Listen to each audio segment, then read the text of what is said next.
Hey YouTube, this is an exclusive Camaro. I just wanted to do a little video. I had a problem with the car, with the shifter. And just show you guys what I did to fix it myself. What I did was, whenever you were shifting in park, back to drive and all, it worked fine. But whenever you shifted it over to do manual mode here, something came loose and it was just flopping around and it wouldn't work right. So I'm going to show you what I did to fix it myself, and it's going to be better than it was before. These shifters are about $160. If you get the GM one, then you have to pay to put it in, or you can do it yourself. But I'm going to show you my fix. It was real easy, and it's going to be better than it ever was, or better than the new one. So what I did is I took out the console, which is real easy. There's videos on that. These just pop off. And then there's a screw here, and a screw here. On each side, they both pop off. This right here pops off. All this pops off. Even the handle is just friction. And then it just all popped off in my hand, so I just didn't take it apart. But this right here comes off as well. You just take a tool and pop that up. And then over here on the back, you have a screw here. This right here pops open. There's a bolt here. And there's one on the other side, right there. And then this comes right out.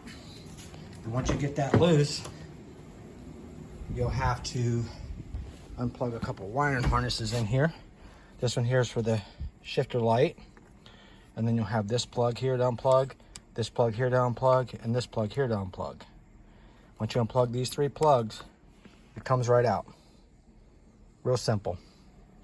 So anyway, I'm gonna show you guys what I did to the shifter to fix it, to make it better than it was. What it was, there's a little pin right here that sits down in there. This right here is what controls it. It rides in this little channel right here, which it was working good, park to drive. But when I went over here to do manual mode on this side, over here, this is where you bump it forward for up shifts and pull it back for down shifts. This is where I was having all my problems. This is where it got real loose and was wobbling around. What it is this right here from the factory. This little tip right here is plastic. It threads into this metal sleeve right here, and this is where it broke. And this is where it's always going to break, even if you buy a new one. Not sure why they did plastic. I guess just for friction, I'm not sure. But anyway, it rides in there.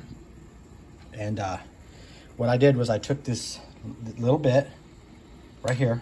I drilled a hole. I super glued the plastic piece back on. Then I drilled a hole, pilot hole all the way through into the plastic. And then I took this bigger bit here and I just beveled, I drilled a little bit there on the end to chamfer it for the nail head. And then what I did is I filled it up with super glue again, and then I drove the nail down in through there. And now it's strong as can be. It'll never break again. This is going to be better than factory. Here's the nail I used. And it has a little round tip on it, a little round head on it. So it worked out perfect for this purpose. But that's what I did.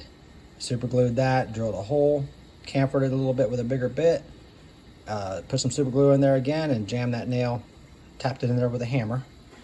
And I'm fixing to put it back together. But this is going to be better than factory. So if I went and paid $160 for a shifter, and this little plastic piece here breaks off again, back at square one again. So I figured, you know what, I'm going to modify this myself, make it better than GM made it.